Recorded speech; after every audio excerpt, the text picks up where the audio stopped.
Fala pessoal, aqui é o Samuel Benini, mais uma vez aí com vocês, canal Multiverso da Bíblia, e hoje um tema bem bacana, bem interessante, tema, uma continuidade, tá? Uma continuidade de uma live que fiquei ainda de fazer essa segunda parte com vocês, falando sobre os 1260 dias, uma conexão muito profunda que eu venho estudando há anos. Há outros irmãos que estudam isso, inclusive algumas partes que são base desses estudos de outros irmãos que eles estudam o famoso 120 jubileus, tá? Vou colocar um pouco de gemátria bíblica para vocês hoje, onde vocês perceberão o porquê a escritura dá tantos números, está completamente conectado novamente àquilo que eu falo que é o conhecimento hebraico, de interpretação, de entendimento da Bíblia, das escrituras sagradas, que era conhecido como Kabbalah, tá? A Kabbalah. A Gemátria faz parte disso, é muito óbvio. Eu até fiz uma live passada aí que fiquei muito feliz que as pessoas compreenderam. Hoje Deus tem derramado conhecimento sobre as pessoas, onde você agora consegue entender, separar o santo do profano, né? Porque o diabo ele corrompe muitas coisas, né, de Deus, mas hoje a gente consegue entender o que é, como se entende as coisas. Deus ele tem derramado seu conhecimento nas nossas vidas e isso é um privilégio, tá? Isso é um tempo lindo que nós estamos vivendo, estamos tendo esse privilégio e temos todo o panorama e o prisma da Escritura, né?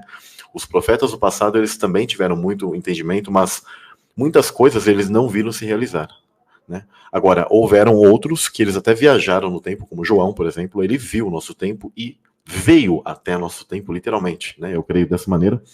E ele esteve no dia do juízo, né, no milênio final, ou no tempo final de Deus, que os tempos lá são diferentes, no tempo atemporal, né, no mundo atemporal, no tempo de Deus. Né, nós vivemos no Cronos, numa bolha, né, temporal, mas Deus está além disso, ele está na Kairos, né, onde havia um pastor antigo que ele chamava de Kairosfera. Eu acho muito interessante o termo, né, no Kairos, né.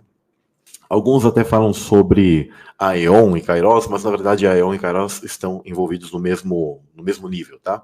Aeon e Kairos já é o nível celestial de tempo, tá? Agora a diferença sim que existe é o Cronos onde nós estamos, onde ele tem limites, igual uma bolha, né?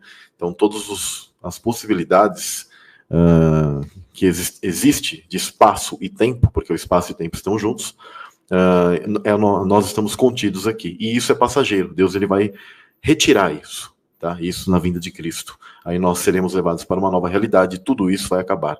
Por isso que a Bíblia fala muito de tempos, de números. Esses números, eles são não só questões quantitativas, mas são energias, são fluxos, são formas de Deus se expressar. Por isso que as letras em hebraico têm significados, e isso é muito importante.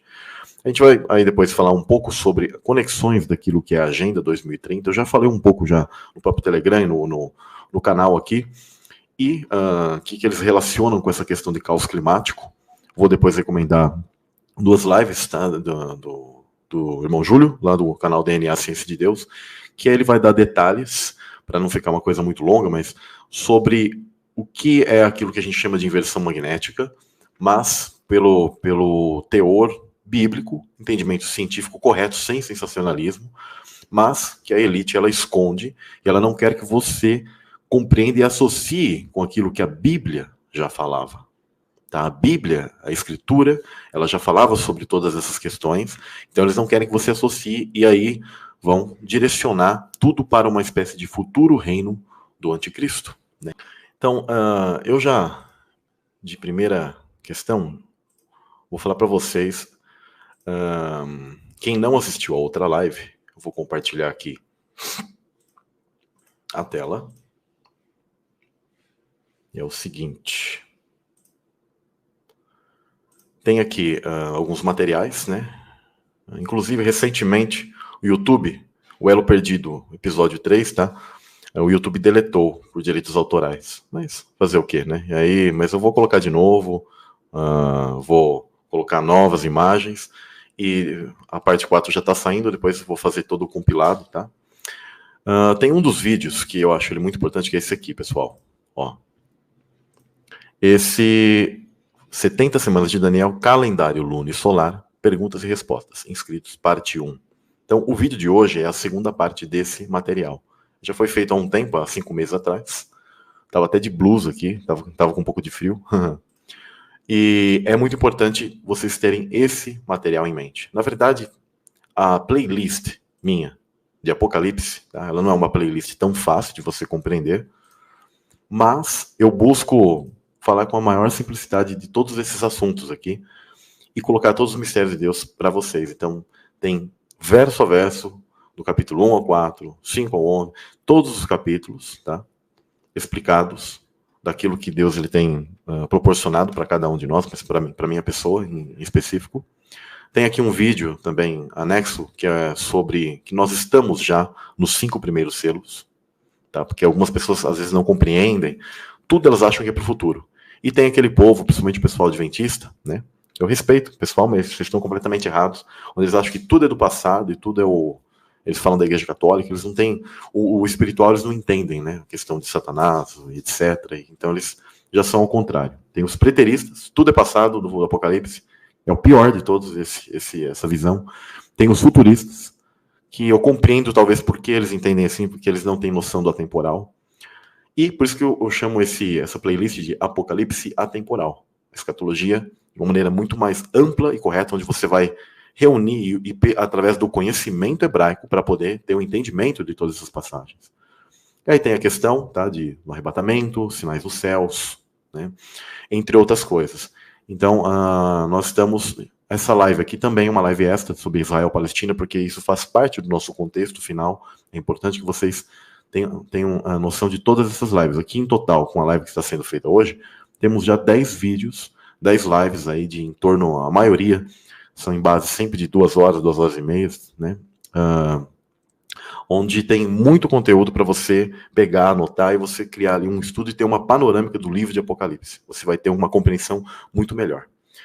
E a questão das 70 semanas de Daniel, as pessoas geralmente, tá, compreendem que o reino do anticristo, ele seria um reino de supostamente 7 anos, né?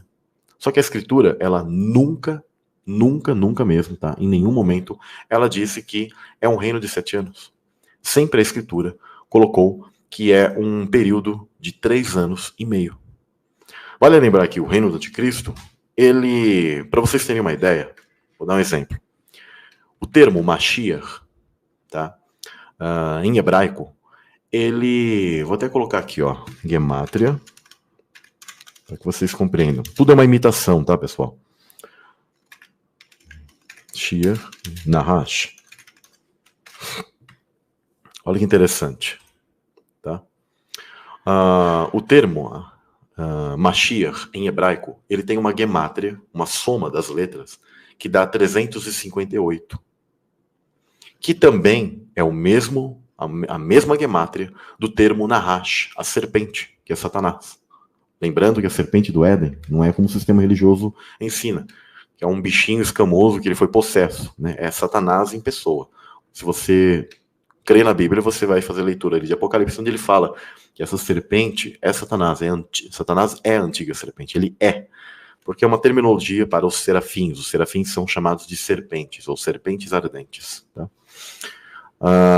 Então, por isso que aquele ser está falando ali, ninguém acha estranho e tal. Em nenhum momento a escritura fala que aquele animal foi possesso, algo do tipo. Na verdade, ele é chamado de Nahash, porque a escritura representa anjos de diversas vezes, como animais, ou como, na verdade ela usa o termo seres viventes, tá? Quando a escritura fala que, ora, o Nahash era o mais sábio, na verdade, malicioso, né, entre os animais, na verdade o termo ali, eles colocam de uma maneira meio mal traduzida, mas seria o mais astuto, malicioso entre os seres viventes. Ou seja, Satanás ele adentra no Éden, ele já tinha essa malícia, né? E ele já estava ali, então ele vai e tenta Adão e Eva, ok? Mas o que eu quero dizer aqui, Nahash e Mashiach possuem a mesma gemátria. Por quê? Satanás, ele tem todos os títulos que Cristo tem, tá? Em realidade, obviamente, ele perdeu, mas ele possui ainda vários desses poderes até os dias de hoje. Percebam que a simbologia da figura de Satanás e de Jesus, elas são muito equivalentes, como leão, até mesmo como serpente, porque Jesus mesmo, inclusive, até se compara com a própria serpente levantada no deserto, onde as pessoas receberiam cura ao olhar, em algum momento, que a figura dele estaria ali como um ser maldito, né? Ou seja, de pé ali, sendo cura para todos, que é ele sendo levantado na cruz. Ele estava ali em estado maldito naquele momento, tomando todas as nossas dores e pecados de todo o multiverso de Deus como um para-raio de Deus, tudo vindo sobre ele, e ele pagando e absorvendo e matando isso no peito, fazendo isso por nós, tá? Então, Jesus e a figura de Satanás, elas são muito equivalentes em sentido de títulos. Por isso que até mesmo Satanás é chamado de filho da alva, estrela da manhã, e Jesus também está conectado à estrela da manhã. Então, todos os títulos, e até mesmo a gemátria do termo Mashiach e Nahash, de serpente, são a mesma. Por quê? Porque há um mistério nisso. Eles são seres equivalentes, mas Jesus é aquele que, assim como Satanás ele foi um sacerdote no mundo celestial, e ele teve um governo, Jesus ele é um sacerdote, o sumo sacerdote. Satanás ele era chamado de rei, ele foi um rei. Jesus é o rei dos reis. Tá? Satanás ele teve o título de senhor, mas Jesus é o senhor dos senhores. Satanás tinha um exército que lutou ao seu lado, ele fazia parte de toda essa questão, desse comando, tá? Ele era um Mashiach, um querubim ungido, termo ungido lá, Mashiach. Querubim e serafim são o mesmo ser, tá?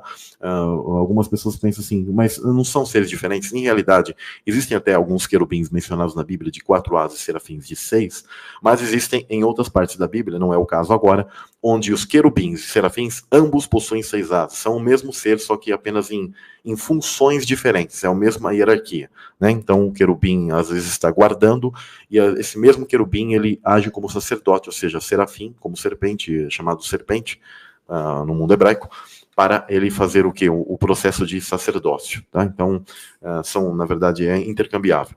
Mas eu quero dizer que a gemátria ela não é à toa.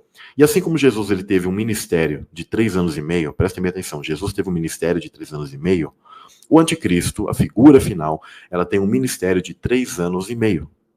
É o que a Bíblia diz. Ela nunca disse, nunca disse que são 7 anos. E por isso que eu compartilhei brevemente outra live, porque naquela live, para que não fique tão repetitivo e tão grande isso, eu explico a passagem de Daniel ali brevemente, mas com mais detalhes, o porquê a pessoa está entendendo equivocadamente que que o antimessias teria 7 anos, que eles falam 3 anos e meio de paz e 3 anos e meio de guerra. Na verdade, não é isso. É possível até que a própria elite, quando se aproximar aí um período de 3 anos e meio, 4 anos, já antecipando que eles já vão saber quem é a figura do anticristo, e se nós vivemos esse tempo, e talvez esse ser já está aqui, entre nós e nascido, creio eu, tá? Eu pessoalmente, de maneira pessoal. Não afirmo, não coloco datas, nunca faço isso, tá? Hoje mesmo, quando eu for falar sobre a questão dos 120 jubileus, existe uma aproximação de uma data ali entre 2030 e 2033, mas eu jamais coloco data. Eu entendo que ali há um período onde nós talvez viveremos ou presenciaremos isso, possivelmente, ou um pouco mais à frente, tá? Porque Deus mesmo, ele já sempre falou para que nós não ficássemos fazendo isso, que nós aguardássemos e esperássemos os sinais, mas jamais ficássemos marcando datas. Só que através dos sinais e das profecias, Deus ele vai sim revelar para os seus, quando a gente souber que o anticristo está ali e se levanta e tal, aí assim a gente já vai ter o cálculo e vai ter algumas questões e detalhes, até mesmo sobre o calendário lunisolar, onde a gente vai compreender e vai falar assim, opa, tem alguma coisa a ver aqui. Então os anos que possivelmente pode ocorrer algo seriam tais anos. E, sim, né, a gente vai conseguir saber muito disso. Deus ele vai permitir, até lá, os cumprimentos, todas as coisas finais já estarão em um desenrolar, onde pelas escrituras, como elas vão se cumprir, você já vai saber, falou, opa, aqui está revelado, então mais ou menos aqui temos 3 anos e meio até a trombeta final, onde a colheita termina. Tá? Mas vale lembrar que eu explico que a colheita ela se dá num certo período de tempo, entre 5 a 6 meses no máximo, tá? 5 a 6 meses finais da terra, onde Deus ele estará colhendo aos seus. Tá, como uma colheita. Não é como o pessoal colocou em filmes, lá aquele filme do Deixados para Trás, ou como a igreja de hoje pregoa, que todo mundo de repente sumiu. Assim. Não, isso não existe. A Escritura sempre falou de colheita, e quando Paulo ele fala de um abrir e fechar de olhos, ele está falando da velocidade da transformação do corpo. que quando Cristo vier e tiverem os últimos ali, eles já são transformados instantaneamente. Mas nesse processo, Deus vai estar levando os seus anjos e eles vão estar pegando a cada um como colheitas, tá? Como feixe, tá? Não é tudo de uma vez. Inclusive, tá? Vocês podem não crer ou não, mas muitas pessoas já me mandaram e-mails, muitas pessoas já me mandaram áudios ou já conversaram comigo, onde é interessante que elas já tiveram sonhos e elas nunca tinham ouvido falar daquilo que eu já expliquei sobre o arrebatamento. E Deus tem mostrado. Eu já vi gente que também nem me conhece, onde gravam vídeos e elas mostram que crianças, que pessoas diversas têm sonhos sobre arrebatamento e nenhuma, prestem bem atenção, gente, nenhuma dessas pessoas dizem que tudo sumiu de uma vez. Elas dizem que elas viram pessoas começando a ser levadas, como se fosse uma colheita, e vai ali, vai ali. Só que a pessoa já começou, ela já entendeu, ela falou, poxa, o arrebatamento começou a ocorrer. E elas começam a ver que se inicia um período em que Deus começa a colher aqueles que são dele, e ele vai colhendo. É o momento final, porque as dimensões espirituais, se vocês fizerem ali toda uma sua lição de casa, assistirem as lives, vocês vão compreender que até esse momento, da primeira até a última trombeta, são 7 trombetas, a colheita estará sendo realizada, desde essa primeira até a última. E aí se encerra na última. Toque da última trombeta, acabou, não tem mais nada. Na ira, ninguém vai ficar. Já estaremos reunidos ali com Cristo como um grande exército, porque nos encontramos com Ele nos ares, tá? E isso é importante vocês compreenderem. Então essas pessoas dizem isso é muito importante. Então, o reino do anticristo, ele é uma imitação do ministério de Cristo. Quanto tempo foi o ministério de Cristo, gente? Todos sabem que foram 3 anos e 6 meses, tá? Não foram 7 anos, foram 3 anos e 6 meses. Que sim representam toda a era humana também.